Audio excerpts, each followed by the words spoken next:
Sarawak heritage headed for a digital future.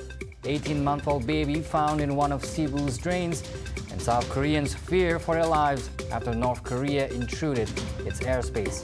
These are the headlines for tonight. I am Razi Ahmad, and you're watching TVS Nightline.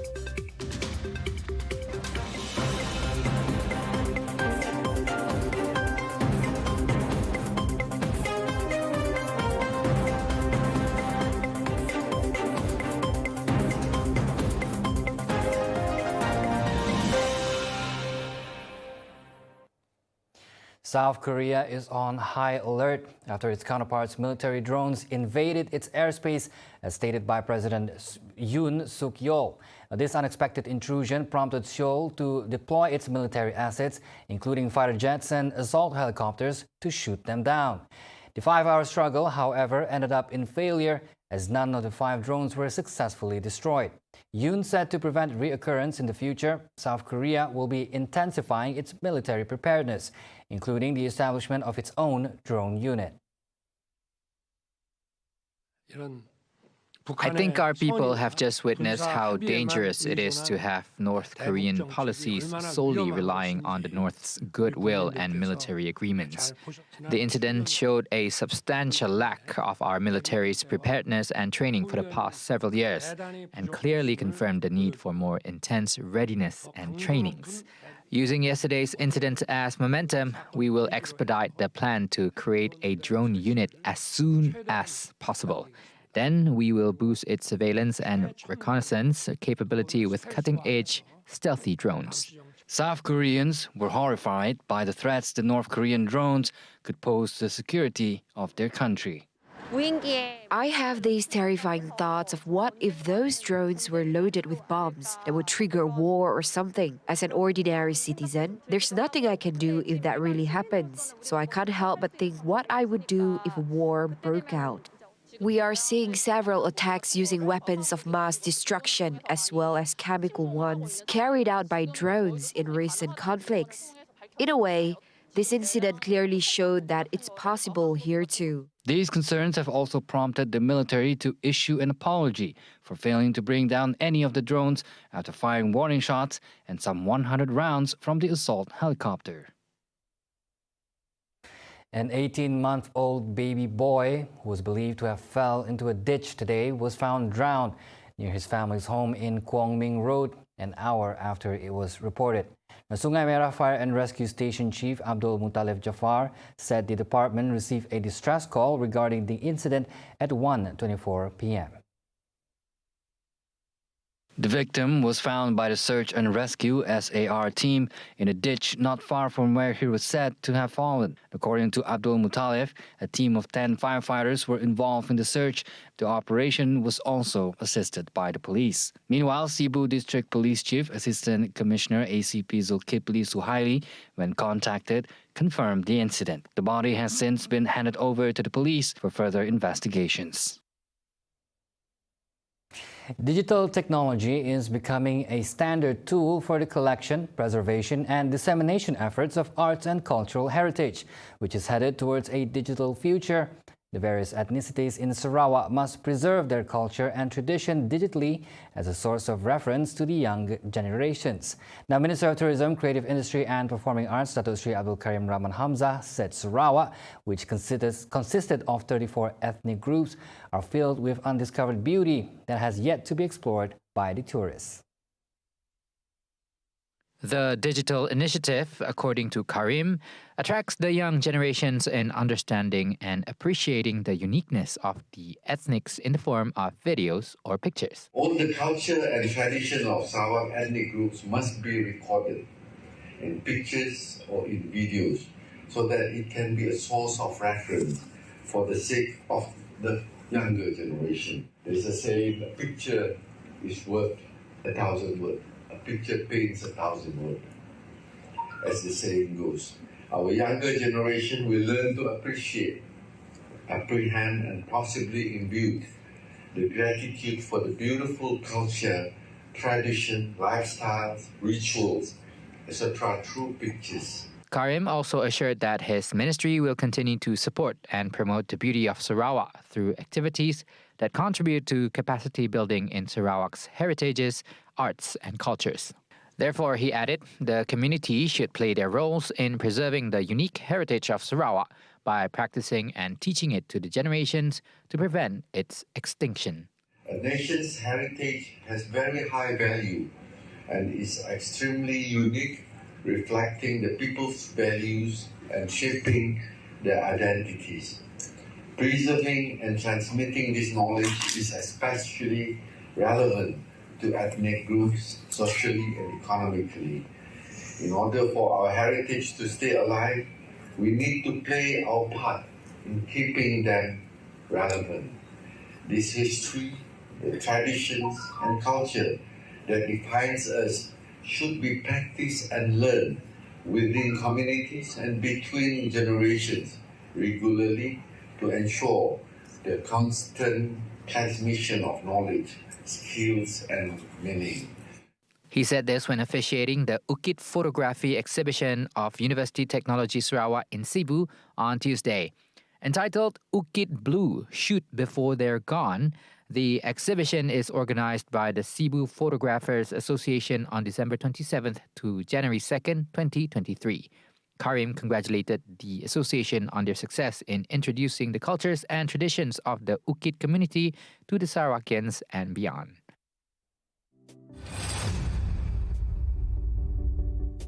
The 31st Infantry Brigade Headquarters, 31st BDE in Bintulu, is expected to be operational by June next year. As such, a building to house the headquarters has been identified and is currently in the process of being rented. Now, meanwhile, a total of 201 other ranks OR members from the 31st Infantry Brigade were promoted today. Army Chief General Tan Sri Zamros Muhammad Zain said the promotion is in line with the regiment's period of service, which have reached the age of maturity since their establishment. Bermula pada isytiharan, kita dah recognize dia atau kena pasti bahawa Regimen Sepadan ni adalah seperti Batalion Infanteri Standard yang lain. Kita ada dua Infanteri Standard dulu, Regimen Askar Melayu Diraja dan Regimen Ranger Diraja. Terus sekarang kita tambah satu lagi, Regimen Sepadan. Kita yakin bahawa mereka telah mencapai umur yang matang, 15 tahun untuk melaksanakan tugas ni. Kita nak dia boleh membuat tugas multi roles and multi function. Commenting further on the new headquarters, he said a temporary headquarters have been identified, which does not involve any building construction. Kita berpendapat bahawa di Cebu tu kita dah ada 9 brigade, so kita nak gerakkan 2 brigade ni ke Bintulu. Saya yakin apabila proses semua sekali berjalan menjelang bulan Jun next year, markas 300 Brigade ni akan berada di Bintulu, insyaAllah. Tapi temporary dia sebegitulah, dia akan berada di Bintulu. Kita akan menyewa bangunan di situ. At the same time, he also ensures that the security in Sabah and Sarawak is still under control. Kita sentiasa mengikut keadaan semasa lah.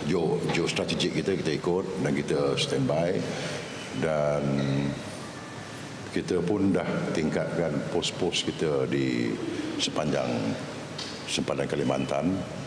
Kita ada 4 pos baru yang telah siap dan telah dilaksanakan operasi, dan 3 pos dalam pembinaan lagi.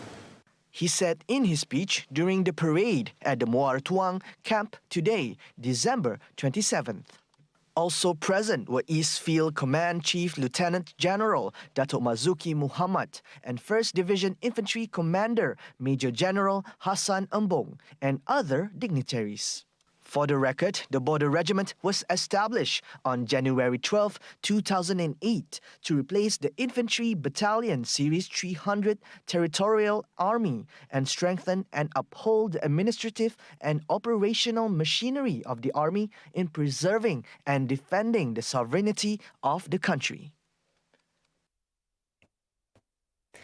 Enhance services by engaging with community members to assist in emergencies as well as non-emergency tasks. Community volunteers in the Fire and Rescue Department can make a real difference, whether in conducting fire prevention and life safety education.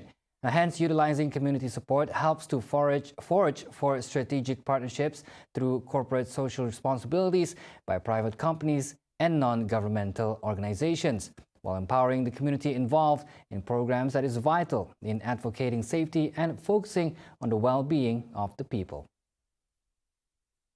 In line with the government's efforts to integrate community empowerment, a CSR program by Saraneo Holdings Sdn Bhd was carried out in Gedong in an effort to realize the vision. A total of 82 extinguishers, 2 models of fire extinguishers, namely 40 units of JE50 and 32 units of K180, were handed out to communities at the Gedong Community Hall earlier today. Batang Sadong Member of Parliament Rodia Sapii noted that fire prevention measures can be introduced through the program on fire risk management and prevention, especially in rural areas. She also hopes that more programs between the Fire and Rescue Department and the community, especially on engaging the youths on creating greater awareness towards the issue. Di Gedong tu bomba paling dekat Simunjan. Simunjan mun kita nunggu dari Semunjan ke Gedong yang ambil masa dalam 20 minit. 20 minit dengan adanya alat pemadam api itu, insya-Allah sama-sama kita boleh meringankan kebinasaan. Betul ah? Okey. Okey. Kami rasa perlu juga pengetahuan asas diberikan kepada orang yang mengenalikan alat pemadam api itu. Kami rasa pihak bomba dengan JKK nya akan mengadakan program. Kelaknya akan mengadakan program lebih dekat lagi macam ni, lebih detail macam ni cara pakai alat pemadam api In line with the state government's efforts on executing the post-COVID-19 Development Strategy 2030, with environmental sustainability as one of its pillars, Saraneo's Chief Operating Officer Ahmad Lukman bin Tambi said the eco-friendly products were targeted towards the approach of conservation and preservation of the environment. Ini selari dengan gagasan yang amat berhormat Premier Sarawak, Datuk Patinggi Dr. Haji Abdul Rahman Zohari Tun Abang Haji Openg, di mana beliau menggalakkan kita untuk go green demi menjaga persekitaran kita sebelum ia tercemar dan boleh membawa kemudaratan untuk kita dan generasi akan datang. Coming up right after the break, KPDN suggests solution to problems related to cost of living. And flood in the Philippines worsens, causing more casualties. Right here on TVS Nightline. Stay tuned.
Welcome back.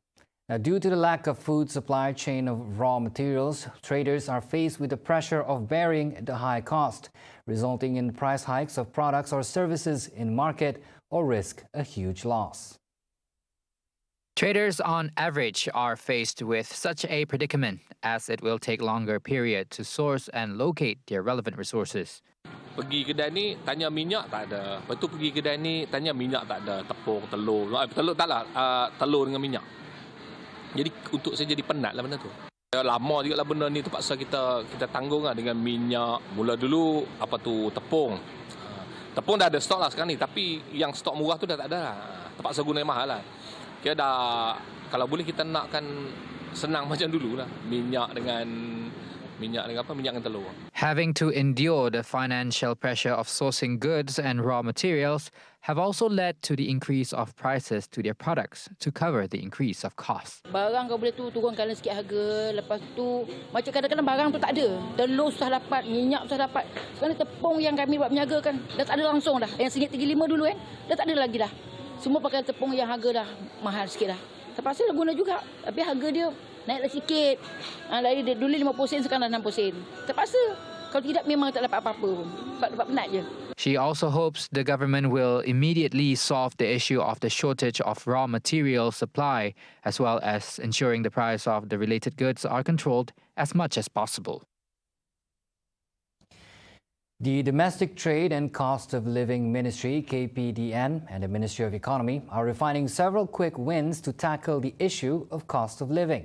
The KPDN Minister, Datuk Sri Salahuddin Ayub, and Minister of Economy, Rafizi Ramli, said in a joint statement today that it will include a cross-ministry cooperation action plan.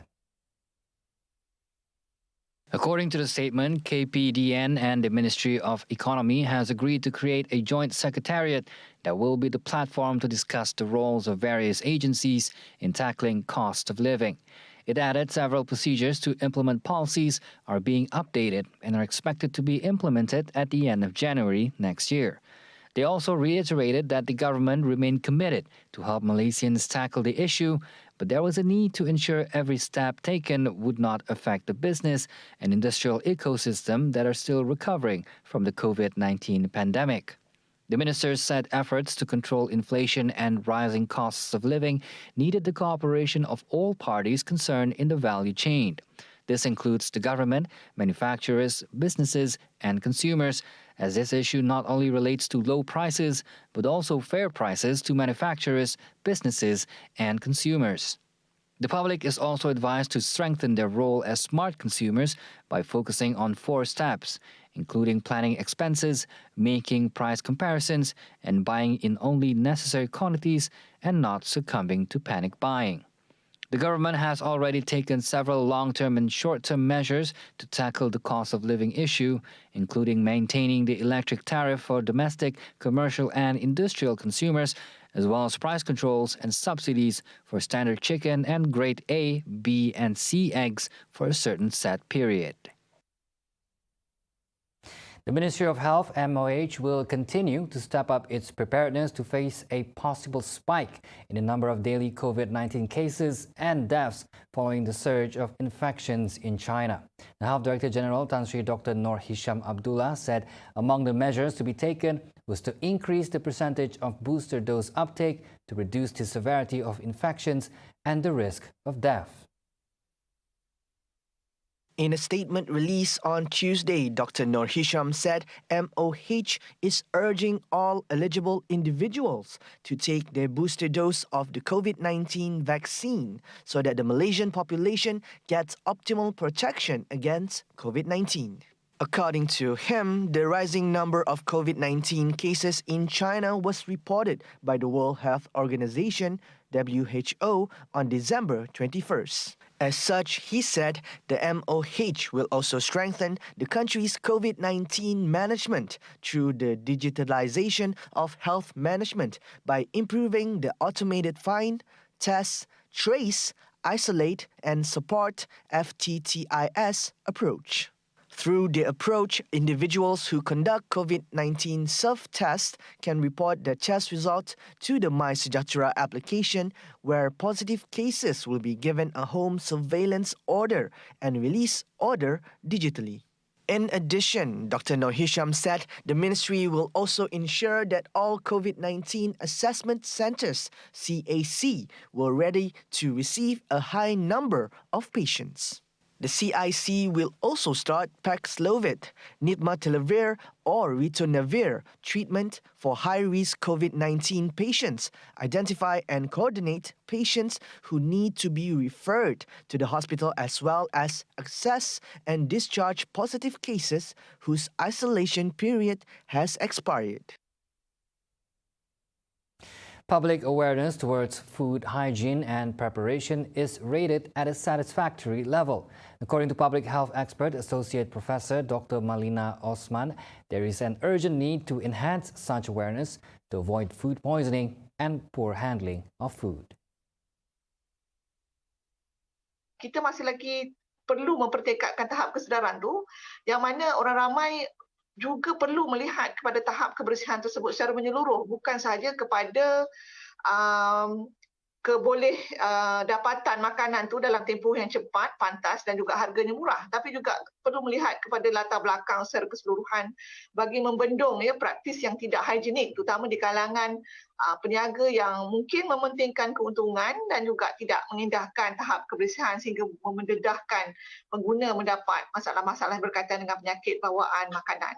Following the viral video on a rat seen on a fried chicken in a restaurant, Malina reminded consumers to monitor premises before deciding to dine in.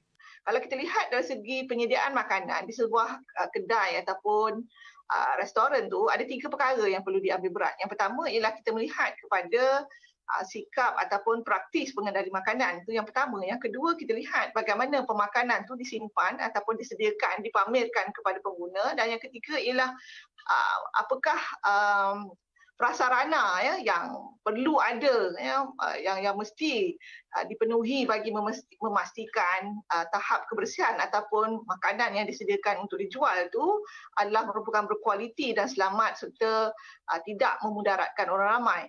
Malina also advised the public not to solely depend on the cleanliness grade displayed on food premises, as gradings will only be done in a certain period of time.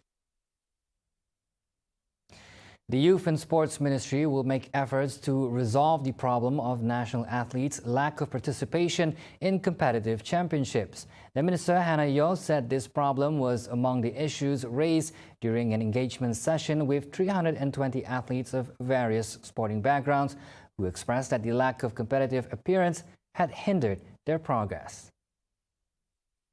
Yeoh said the athletes were hungry to compete competitively in more tournaments to scale up their performance, apart from gaining more experience. She added the ministry would also look into the issue of high costs on sports facilities rental to organize championships in the country, adding that the ministry would collaborate with local government authorities to which sports facilities are mostly under their jurisdiction. Yeoh said this to reporters after officiating the Lawn Bowls Open Force Championship at Bukit Kiara. Additionally, she said the ministry was compiling findings from the engagement session and would find the best solutions for the sports industry.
Back on TVS Nightline.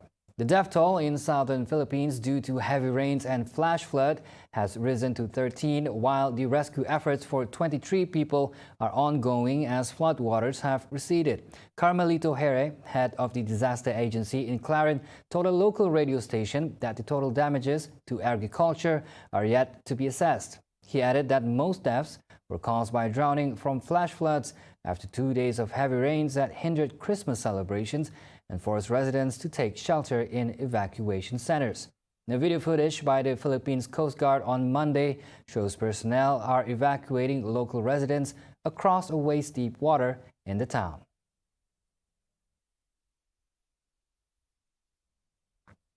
Now, about 185 Rohingya refugees were reported to have arrived in Aceh, Indonesia. According to police and human rights activists, they have been adrift at sea for several weeks prior. The boat carrying the Rohingyas berthed at Kampung Ujong Pie on Monday, a day after another wooden ship carrying 57 Rohingyas arrived at another part of Aceh last Christmas. Police spokesperson Aceh Winardi in a statement said the group comprised 83 men, 70 women, and 32 children. A video shared by a local showed the refugees, including children, arriving weak and impoverished.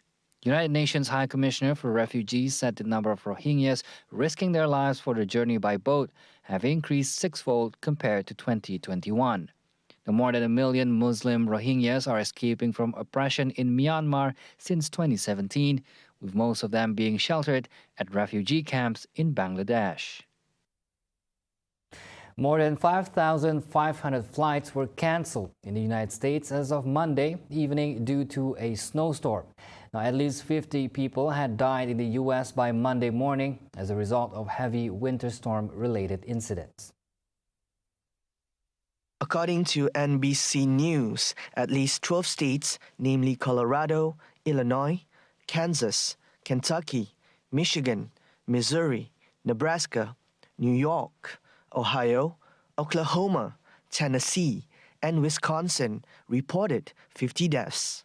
The city of Buffalo in northeastern New York State had the most casualties, with more than 1 meter of snow falling over the weekend. It is reported in the Buffalo that as of today, at least 14 people had died.